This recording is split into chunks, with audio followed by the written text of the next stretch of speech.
man has come to one of those seminal points in his history where his own activities are the principal determinants of his own future. 1972 жылы Швециянын борбору Стокгольм шаарында эл аралык конференция болуп өткөн. Ал экология жана айлана чөйрө маселесин талкуулаган масштабдуу алгачкы жыйын эле. Ошол кезде эле дүйнөлүк лидерлер жана экологдор келечекте адамзаты бет келише турган негизги 3 көйгөйдү белгилешкен. Алар: климаттын өзгөрүүсү, айлана чөйрөнүн булганышы жана биологиялык ар түрдүүлүктүн жоголушу. 50 жыл мурун окумуштуулар дүйнө экологиялык катастрофанын босогосунда турганын жана аны болтурбоо үчүн адамзаты чечкиндүү чара көрүүсү керектигин түшүнүшкөн. Мына эми 50 жылдан соң артка кылчайып, бул багытта бүткүл дүйнөдө жана анын ичинде Кыргызстанда кандай чаралар көрүлгөнүн жана алар канчалык деңгээлде натыйжалуу болгонуна баа берүүгө мезгили келип жетти. 70 жылдар дүйнөдө ыкчам экономикалык өсүш байкала баштайт. Советтер Союзуна кирген өлкөлөр, анын ичинде Кыргызстанда да согуштан кийинки калыбына келтирүү иштери башталып, өз өнөр жайларын активдүү өнүктүрө баштайт. Токтогул ГЭСи жана 3 ири электр жылуулук станциялары баш болгон жаңы завод-фабрикаларды куруп ишке берет. Бирок ал учурду туруктуу өнүгүү деп айтуу кыйын. Анткени экономиканын өсүшү бир катар курмандыктарды талап кылган. Алгачкылардан болуп, ага Кыргызстандын токойлору туш болгон. Келечектен көптү үмүттөндүргөн өндүрүш үчүн жаңы аймактарды бошотууда Кызыл китепке кирген Тянь-Шань карагайлары кыйылган. 70 жылдардагы узакка созулган массалык кыюулардан улам өлкөдөгү токой аянты кыскарып 3%ты түзгөн. Бүгүнкү күндө бул деңгээл болгону 1%га гана көбөйгөн. Расмий статистикада жыл сайын бактарактар отургузулуп, Кыргызстандын токойлору калыбына келтирилүүдө деп ырасташат. Бул экосистема үчүн көптөгөн терс факторлорду камтыган, дагы башка туруктуу эмес өнүгүүнүн бир гана көрсөткүчү. Ошондой эле биологиялык ар түрдүүлүктүн жоголушу, температуранын өзгөрүшү жана жер кыртышынын бузулушу сыяктуу мисалдар бар. Анын кесепеттери бизге жер көчкүлөрдүн көбөйүшү, сел жана суу ташкындары сыяктуу апаттар аркылуу сезилип жатат. Кыргызстандын көптөгөн тургундар үчүн 80 жылдар негизги өзгөрүүлөр менен коштолгон. 85 жылдагы КПССтин борбордук комитетинин пленуму кайра куруу перестройка концепциясынын негиздерин аныктап, жаңы стратегиялык бурулушка карай багыт алган. Коомдук саясий кырдаалдын өзгөрүшү менен адамдардын жашоого болгон жөндөмү да жаңы нукка бурулуп, айыл жаштары чоң-чоң шаарларды көздөй агыла баштайт. Айыл чарба жерлерин бөлүштүрүү башталат. Мурдагы айыл чарба багытындагы айдоо жерлеринин ордуна биринен сала улам жаңы үйлөр салына баштаган. Башаламан курулуштар, ошондой эле суу түтүктөрүнүн тармагы жерге болгон алгачкы сокку болгон. Мурда мынчалык көп керектөөчүлөргө ылайыкташтырылбаган жер астындагы суулар тартыла баштаган. Анткени менен 80 жылдардагы айыл чарба жерлери курулуш үчүн трансформациялоо иштери кийинде эле токтогон жок. Жерлерди массалык басып алуулар башталды. Жыл санап ички миграция күч алып, кыргызстандыктардын ири шаарларга отурукташуусу уланып келет. Демек, суулардын булгануу көйгөйү мурдагыдан да орлошуп баратат. В многих местах эти ирригационные системы были растасканы, разбиты. Они на балансе долго не находились в районных ОС. Некоторые фермеры сказали, это моя территория, это канал проходит у меня, это мои проблемы, я сам знаю, да. В 80-е годы загрязнение грунтовых вод, если имели первые, скажем, десятки метров, то я абсолютно уверен, сейчас более глубиной, более 30 метров. То есть эту воду, которая уже загрязнена, даже технически нельзя использовать. Кыргызстан салыштырмалуу бай деп саналган сууларды тийиштүү деңгээлде тазалоого зарыл. Бирок көптөгөн айылдарда, ал тургай Кыргызстандын ири шаарларында модернизацияланган фильтрация системасы жок. Бул өлкөнүн суу ресурстарынын дагы бир көйгөйү. Көбүнчө суулар кыргызстандыктардын үйлөрүнө ачык суу сактагычтан эч кандай тазалоосуз, хлорлоосуз же фильтрациясыз түзмө-түз келерине байланыштуу өлкөдө жүздөгөн адамдар кир суу ичүүгө аргасыз. Мына суунун түбүндө идиштерге куюп тундургандан кийин мына суунун түбүндө мындай Kurtlar, taşlar, kumlar. Bul suunun maselesi bizde көп жылдан бери эле козголуп келет, бирок эч кандай чечиле элек. Микробиологиялык анализдин жыйынтыгын көрсөткүчтөрү боюнча акыркы бир нече жылда суу бөлүштүрүүчү тармактарда ичүүчү суунун сапаты нормадан кыйла четтеп кеткен. Чүй облусунан алынган бардык үлгүлөрдүн 18%, Ысык көл областынан алынган үлгүлөрдүн 16% талапка жооп берген эмес. Ал эми Ош облусунда 15-жылы 3%-ты түзсө, 18-жылы 6%-га чейин жетип, 2 эсеге өскөн. Динамикалуу өсүп жаткан шаарлардын, жаңы курулуш комплекстеринин, көп кабаттуу имараттардын жана конуштардын абалы ушундайча. 90-жылдар Советтер Союзу кулап экономика тездик менен солгундай баштады. Заводдор жана фабрикалар жабылып, Кыргызстан башка постсоветтик өлкөлөр сыяктуу эле жакырчылыкка батат. Каражанын үй бүлөсүн багуу үчүн миңдеген кыргыздыктар мал чарбасы менен алектенүүгө аргасыз болушат. Жайыттарды башаламан пайдалануу, малдын санын көбөйүшүнөн улам 9 миллион гектар жайыт жерлеринин 3/1 бөлүгү бүгүнкү күндө чөлгө айланган. Мындан 30 жыл мурда жайлоолордо багылган малдын саны 10 миллион баш кой жана 5 миллион баш бодо мал туура келгенде дагы жайыттар татыш болгон. Союздун тарашы менен жайыттарды которуштуруу иши токтогон. Малчылар 4/4 жеткиликтүү жана ыңгайлуу деп эсептеген жерлерге жая баштайт. Не все фермеры могут выгонять свой скот на отдаленные пастбища.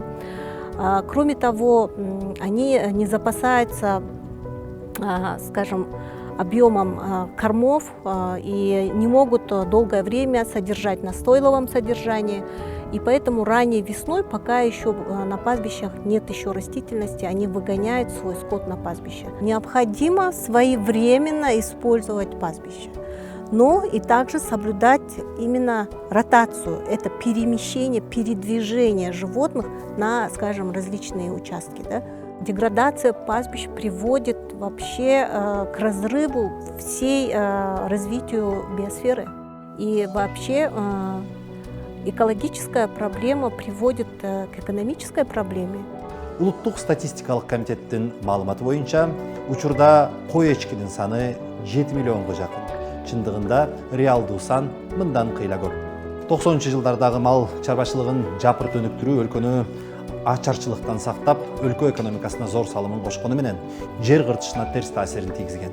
Адистердин айтымында бүгүнкү күндө айыл жерлериндеги такай колдонулуучу жайыттар 70%, ал эми алыскы жайыттардын 36% деградацияга учураган.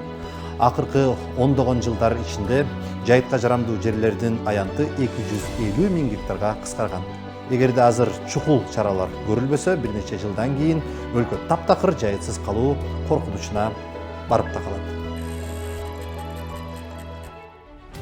2000-жылдар каатчылык өкүм сүргөн 90-жылдар бизнес жана ишкердүүлүктүн доорунун башаты болду.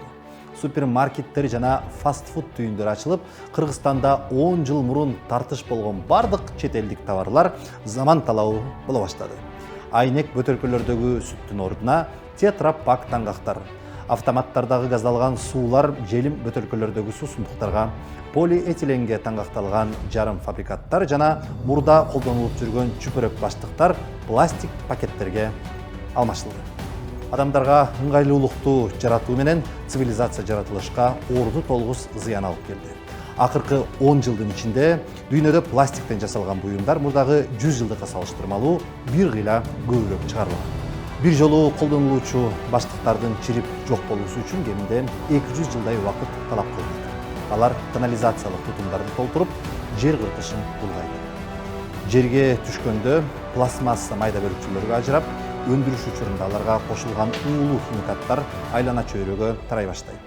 Жер астындагы суулар аркылуу пластиктеги микрогранулар жана андагы химиялык заттар жакын жердеги суу булактарына сиңип ууландырат. Демек, биз ыргыткан таштандылар кайра эле тамак же суу менен дастарконго өзүбүзгө келет экен. Пластиктерди туш келди ыргытуудан улам келтирилген зыянды азайтуу үчүн Кыргызстандын айрым эко-активисттери аны кайра иштетүү үчүн ишканаларды түзүшүүдө. Азырынча бул жеке демилгенин чегинде гана. Проблема Пластика в Кыргызстане стоит очень комплексно. Для того, чтобы минимизировать эффект от попадания пластика на свалку, вы просто начинаете разделять отходы дома, сдаете их на переработку. Любые пластиковые изделия можно переработать. Но я говорю о безопасных видах пластика, их всего там 3 типа. И из этого пластика, который в любом случае попал бы на свалку, сейчас из него мы изготавливаем разные предметы интерьера, чтобы это сырье обрело вторую жизнь. 2010 жылдар динамикалык урбанизация, көп сандаган автоунаалар, суу жана жер ресурстарынын натыйжалуу эмес пайдалануу, бак дарактарды кыюу жана биологиялык ар түрдүүлүктүн жоголушу, ошондой эле дүйнөлүк калкынын көбөйүшү. Мунун баары акыркы 10 жылдын ичинде өлкөдө жана дүйнөдө температуранын жогорулашына жана климаттын өзгөрүшүнө алып келди. Бүгүнкү күндө дүйнө калкынын саны дээрлик 8 миллиард адамды түзөт. Бул 70-жылдарга караганда 2 эсе көп. Калктын 2 эсе көбөйүшү энергияны кеминде 4 эсе көп керектөө муктаждыгын өсүшүнө түздөн түз таасир этет. Ага жараша парник газдарынын эмиссиясы да көбөйөт. Азыр ал 19-кылымга караганда 50%га көп. Ал эми калган 80-90% углеводороддук отундарды жагуудан, жерди пайдалануудан жана басымдуу бөлүгү токойлорду кыюудан пайда болгон жыйынтык. Жер мейкиндигинде пайда болгон калың чел планетанын 1,1 градуска ысып кетишине алып келген. Кыргызстанда акыркы 30 жылда абанын температурасы 0,5 градуска жогорулаган. Эгерде 100 жылдыктын ортосунда чукул чаралар көрүлбөсө, температура дагы 1,5 градустан жогору көтөрүлүп, мөңгүлөрдүн эриши баш болгон көптөгөн терс кесепеттерге алып барат. Сокращение ледников с момента роста температуры резкого, это примерно с 80-х годов, идет со скоростью 0,5-1% в год. По самым пессимистическим прогнозам, к концу текущего столетия мы можем потерять до 80% ледников. Сокращаются не только наши ледники, сокращаются ледники в Андах, сокращается ледовый покров в Гренландии заметно. И все это приводит в первую очередь к повышению уровня моря. То есть весь этот стающий лед поступает в воду Мирового океана и растет его уровень. Итак, океан с его температурой, повышение температуры приземного слоя воздуха, таяние ледников. Вот основные признаки, которые показывают, что мы действительно находимся на этапе глобального потепления. Эминтип 50 жылдан кийин окумуштуулар Стокгольмдо кайрадан жолугушту. Бирок бир гана жакындап келе жаткан экологиялык катастрофаны эскертүү үчүн эмес, жоготууларды минималдаштыруу үчүн кандай шашылыш чараларды көрүү керектигин түшүнүү үчүн. Кыргызстан экологиялык көйгөйлөрдү биргелешип жеңүү боюнча дүйнөлүк аракеттерге ылайык улуттук максатын жана негизги иш аракеттерин буга чейин аныктаган. Бул тууралуу Стокгольмдо өткөн жыйында президенттин аппаратынын саясий жана экономикалык изилдөөлөр бөлүмүнүн башчысы Алмаз Исанов билдирди. Ал белгилегендей, 2030 жылга чейин биздин өлкө парник газдарынын чыгышын азайтууга, ал эми 2050 жылга чейин көмүртектин нейтралдуулугуна жетишүүгө ниеттенүүдө. Бул максатта президент Садыр Жапаровдун жарлыгы менен 2022 жыл тоо экосистемаларын коргоо жана климаттык туруктуулук жылы деп жарыяланган.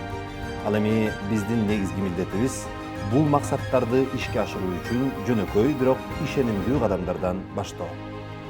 Бүгүнкү күндө жаратылыш ресурстарын сарамжалдуу пайдалануу тууралуу үн катып, туруктуу өнүгүүгө болгон кызыгууну, суроо талапты жана маалымдуулукту жогорулатуу, бийлик органдарынан айлана чөйрөнү коргоо жана сактоого багытталган мыйзамдарды кабыл алуусун талап кылуу маанилүү экендиги айдан ачык.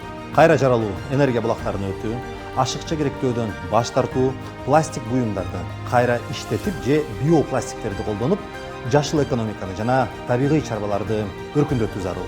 Буларды жаратылыштын өз алдынча калыптандыруусуна жол берүү менен жасоого болот. Токойлорду аеосуз кыюуну токтотуп, тескерисинче жаратылышты коргоо аймактарын түзүп, кызыл китепке кирген жаныбарлардын жана өсүмдүктөрдүн сейрек кездешүүчү түрлөрүн сактап калууга муктажбыз. Учурда адамзаты түшүнүүгө тийиш болгон айлана чөйрөгө кылган бардык иш-аракеттери үчүн жооп берерин айта турган учур келди. Экологиялык аң сезимдин жолун тандоо менен ар бирибиз климаттын өзгөрүшүн ооздуктоого жана экологиялык басымды азайтууга салым кошо алабыз.